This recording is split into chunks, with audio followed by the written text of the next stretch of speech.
actually have a happened? First Amendment. What happened, We JB? got First Oh, man, Amendment in this we left, man. We bitch. left. I know you don't. I know We got it a lot of good bothers you. fights coming up. Let's Yo, talk Smoke, boxing. let me just talk now, everybody. Yo, Smoke. Smoke, you know me from a long time. You can do what you got to do. But when I'm speaking, just hold back, bro. We're going to get back to you.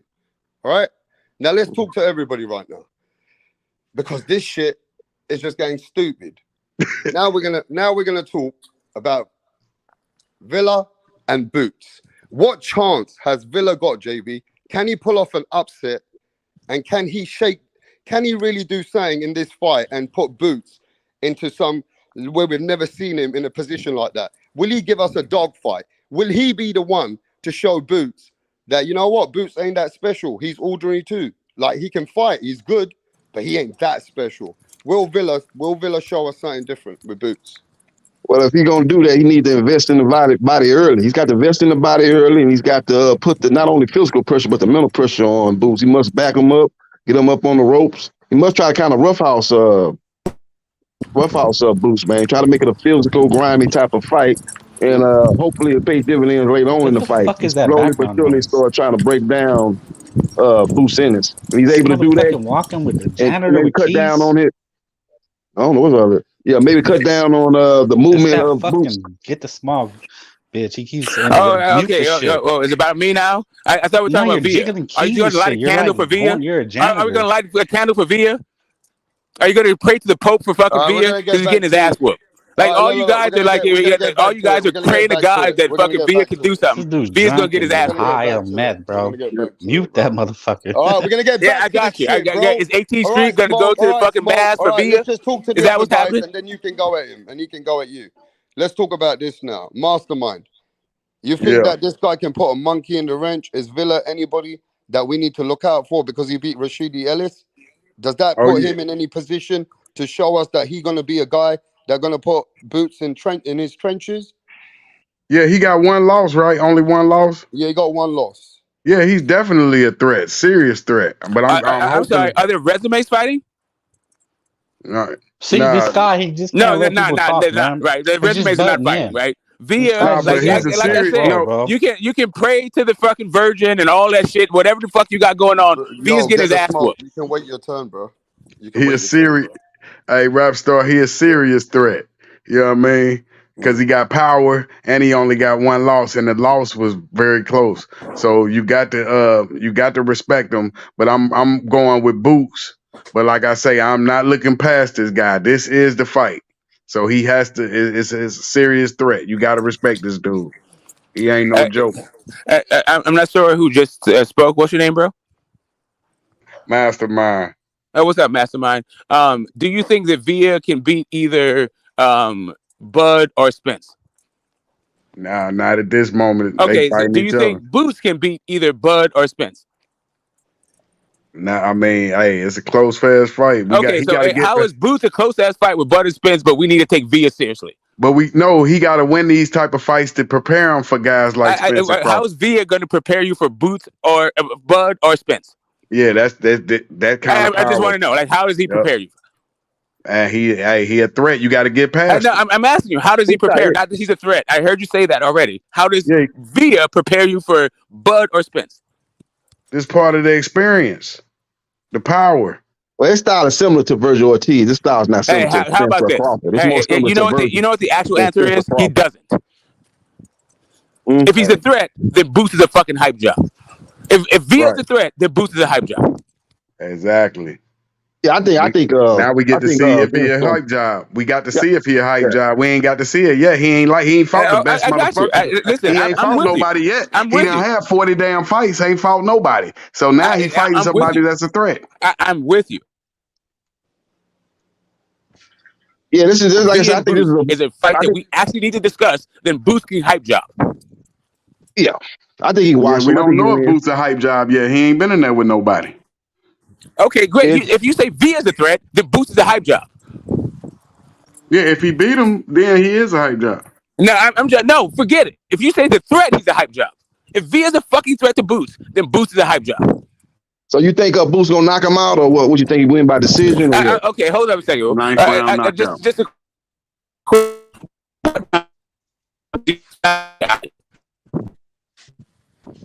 Breaking up. My bad. I'm outside collecting cans outside. Sorry, my bad. Jiggling cans and shit. God, I got a bad connection. I'm walking the neighborhood. Round. You think that Spence would not be? Man, this dude's mic is broken. He's cutting off. He's singing. Can you hear me now? Collecting Can you hear me now? cans and shit. Golly, No, I'm sorry. Can you hear me now? Keys Can jiggling. you hear me now? Am I breaking up? Motherfucker. Can you hear me now? Yeah. So you think Boots Okay, Ennis yeah. Which stops? round do you think Spence would not V out in? Those guys don't fucking fight. What are we talking about? No, I'm asking you a question. A straight question. What round do you think Spence would knock V out in? Who is Spence? Spence ain't shit. Spence is the unified champion at 147. Arrow, the true Spence. What round do you think he would knock V out in? Whoa. Ugas was a killer, right? I got you. What round do you think Spence would knock V out in? And that was like a year and a half ago. I hear you. What round do you think Spence would knock V out? Dude, the last dude Crawford fought was I hear you. I get all that shit. I mean, but Boots my has question as good is, a what chance as any round? of them. I mean, he's a hype job, but he still has as good a chance. They ain't that great. You're trying to make them like they're killers. I feel you, bro. I feel you. Like, okay, hold that up. good. They ain't that good to begin with. Why are you even making that an issue? They're just talking about the fight. It's a 5-by-5 basis. That's all you can do. You're asking all these. Do you want me to pose the question again? Bro, you're asking all these hypotheticals. Don't nobody give a fuck about. What round like do you're you trying to think, sound. You're not the smartest guy in the room. Hypothetical. You're actual What method, round bro. do you think Spence would knock V out in? It doesn't matter. It's just entertainment. I mean, is it around? Okay, I'm sorry. If hypotheticals. Spence fought Villa, do you think Villa would make this the final bell? I don't know. I mean, Boots could probably knock out Do you think? Spence. I'm asking you what He's you think, not that bro. good. At this point in time, yeah, Boots Ennis will KO Spence and he'll KO Crawford. Like, they ain't that good. They ain't who you think they are. Okay, bye, bitch. Anyway. I don't know what happened to him. He's a crackhead, bro. He probably lost connection. If you think that Spence better than you think, Frank. Dude, just because you ask 10 questions don't make it smart. Like, that's the problem with he thinks because you ask 5 people 10 different questions, it makes him look smart. He's really But Frank, you underestimated Spence and Crawford, Frank. They better than you think they are. No, bro. Look, they don't fight. We're getting to fight six years too late. A lot of these fighters don't fight. They ain't the only one. They're on their way out. It's a decent fight. But You understand? Hey, Frank, you understand what boxing is today, though. A lot of these fighters don't fight twice a year. Oh my God, this crackhead is back. How many more questions? You got 20 questions again. What round do you guys think? Here we go. One question. When do the questions end? Do you think Villa here's the final bell? How many questions are you going to ask? You asked like 10 questions already. I don't mean to ask 10 questions. Get the smart Let me encapsulate my thought. It doesn't fucking matter. It doesn't fucking matter. You're not. You're actually not. I didn't pose it yet. You're asking like 30 questions. How many questions have you asked already? I haven't asked a single how question many yet. questions You're are you just mad. You keep asking. These You're guys literally questions. just mad. I haven't asked a single. Here's the thing. You didn't ask the question that I asked. I asked you if you thought Villa would hit the final bell. We're talking about one fight. Villa would hit the final bell. Okay, fine. And I said, now the question is, not who you do you think Villa would hit the final bell against Spence or Bud? Because if Bud Crawford knocks out Spence, then Crawford ain't that good. And if Earl Spence knocks out Crawford, Crawford wasn't who we thought he was. They're just highly overrated. They don't fight. They haven't been active. If you ask me right now, I mean, that number knocks out both of them. Boots is a different question. He's gonna knock out Earl Spence, and they bro. won't give him a shot. I got you. Why you nervous? Bud Crawford why you nervous? Why you still talking? Why you blah blah blah? Do you think that they give him a chance? Do you think Earl Spence will step up to the plate and fight Boots Ennis? No. Do you think Crawford will step up to the plate and fight Boots Ennis? No, they're not going to fight each other because they don't fight each other. That's why this took 6 years. Like, stop with this bogus questioning. They're not going to fight him. Like, you're asking shit that it took 6 years for them to fight. I just want to know if you think Viano, besides this does anybody on the panel think that Bud or Spence would go 12? They're not going to fight, though. Who does think that? It's a fantasy fight. What's the point of a fantasy fight? I got you, bro. How many years we going to wait? They're not going to fight, bro. Clearly, you don't want to answer the question. How many years we going to wait for the David Benavidez fight? They got 2 fight deals, so. I'm talking about David Benavidez and Canelo. How many years we gonna have to wait on that one? They're not gonna. Canelo ain't gonna fight Benavidez or any other Mexican. He told you guys that he ain't fighting Mexican fighters. Here we go with the Mexican shit. Oh, is he gonna fight him, Frank? Is he gonna fight Benavidez? He's gonna fight him. So you call Canelo a liar? Or you call Canelo a liar? You're taking that out of context. We know. I ain't taking that out of context. You heard what Mastermind played the video. He played the audio, man. That man said he ain't fighting no more Mexican fighters ever again. Dipshit. He said it in Spanish. 2017, the last time he fought a Mexican fighter. When the last time Canelo fought a Mexican fighter? You're a moron. When the last time Canelo fought a Mexican fighter? 2017. What year is this? Okay, when was the last time? 2023. When was the last time Tank Davis Actions speak louder than words. Actions speak louder than words. Fought a black fighter. Actions speak louder than words. When actions speak louder than words. I ain't never say. I ain't say Tank. I ain't never say Tank wasn't gonna fight no black fighters. I was saying. When You say has that? he fought black fighters? We talking about Canelo. We talking about Canelo. Canelo has Why you actually deflecting? fought Mexican fighters. Yeah, but he ain't fought one since 2017. What other Mexicans besides Benavidez is out there? Yeah, what other fighters besides Benavidez is out there? How many Mexicans are up there that are ready? That's what I'm saying. Is he gonna fight the only one? He only got one to fight. That's all you can point to. You just that's all you go. Below him instead of fighting Benavidez, Frank. No. Why is he fighting the guy 2 weight classes below him instead of fighting the number 1 contender in the WBC, Frank? See, I can say the same thing. Why don't black fighters fight each other? Why don't Hanky fight? Why do you have all these black fighters, Hanky, Stank Davis, and Shakira? Why are they not fighting? Why is Canelo not fighting Benavidez? Why is he fighting 154 pounds? Yeah, 6 years too late. Why is Canelo at 168 fighting 154 pounds? How long has it been since Spence fought an African American? Like 6 years later. Like, come on, 6 years later. Well, then Canelo can make David. I got you. You know what? Because they're the number 1 and number 2. Get better fighters. Get better fighters. I know that you're Canelo can make whatever it is that you feel like you need to climb over. He's just making a Canelo's not fighting Mexican fighters. No, he wants to use the argument. So I'm gonna say, why don't black fighters fight each other? Why don't black fighters fight each other? You want to use the argument? I'm gonna use the argument. Why are not Shakira and Devin Haney fighting? No, you're bringing up this argument. You're bringing this argument that you probably thought he beat Dimitri Bivol. You probably had him winning that fight. You a fan, First he doesn't fight black fighters. Now he doesn't fight Mexicans. Like you're making this don't fight Mexicans. Black fighters. Don't put words in my mouth. No, I'm saying that was. I'm just wondering. It's Porter black. Excuse me. It's Porter black. No, they're not African American. Okay, Porter's not black. It's Ugas black. No, Porter is. Is Thurman black? Who's black? Who fought Keith? Is Spence black? Did Crawford fight him? Is Crawford Spence black? Fight him? Why don't we talk about Spence not fighting black guys? I'm sorry, Crawford black? JB, he said it's Crawford black. Spence said he'll never fight black guys. I just want to know. I'm just wondering. No, it's the same argument. It's Adrian Broner black? You're saying no, it's the same thing. Look, if you're saying that I'm not saying like you were saying. I'm just wondering who's black and who's not. I ain't saying nothing. All these questions is not going to matter. Actions speak louder than words. When's the last time Spence fought a black guy? How many years since? When is the last time? I'm just wondering. Luis Ortiz black? And he's ducking Keith Thurman. Is Luis Ortiz black guy? Now after like 5 years, he fought a black that guy was I don't know. Is Rosario black? Is Banana Rosario black? When has he fought an African American? Is J Rock black? Lamar Peterson. What are we talking about? No, I'm saying you're saying I'm just wondering. Canelo Alvarez has fought Mexicans. Canelo Alvarez has fought Mexicans, so it's the same thing. If we can go back years, 2017. Okay, that's what I say. So it's the same thing with African Americans. When was the last time Stank Davis fought an African American? When was the last time Stank Davis? Why would you compare Tank Davis to Canelo Alvarez? He's the face of boxing, right? Like you're using. So he is the face of boxing. I thought you said Canelo was the face. Which one is the face? I could say the same thing. Blacks don't fight each other. We know that. So who is the face? Canelo. So you saying Tank Davis is the face of boxing? Okay, I'm saying you're right. He probably admitted it. When was the last time? Yeah. Hey JB, he admitted it. He can't take that back. When was the last time Devin Haney fought an African American? Hey, we gonna push him. Hey, now that we know he the face of boxing, we gonna say he need to fight some black fighters. We didn't know he was the face of boxing. We thought he was building his resume. We had to try to make him fight Frank Martin. Everything works both ways. Pitbull and rematch. It all works. It all works the same way. If you want to use the Mexican thing, then I'm gonna say the black thing. Why don't blacks fight each other? Why can't we get Shakira? Why can't we get Shakira? Is Jamel Herring black? When was the last time that Devin Haney? Yeah, how many years? I was like 2 years ago. Within the last 5 years. No, it's the same thing. No, I'm just saying you can't say he's fought Mexicans before, so you can't say that he. I'm saying after that fight, he said he ain't fighting them any longer, anymore. No, that's not what he said though. You're taking it out of context. I'm saying that's not what he said. He said it in Spanish. You understand Spanish? He said no Spanish. He said it in English. Did. No, he didn't. It was an interview on the audio. He just played the audio tape last week. No, it was an interview in Spanish.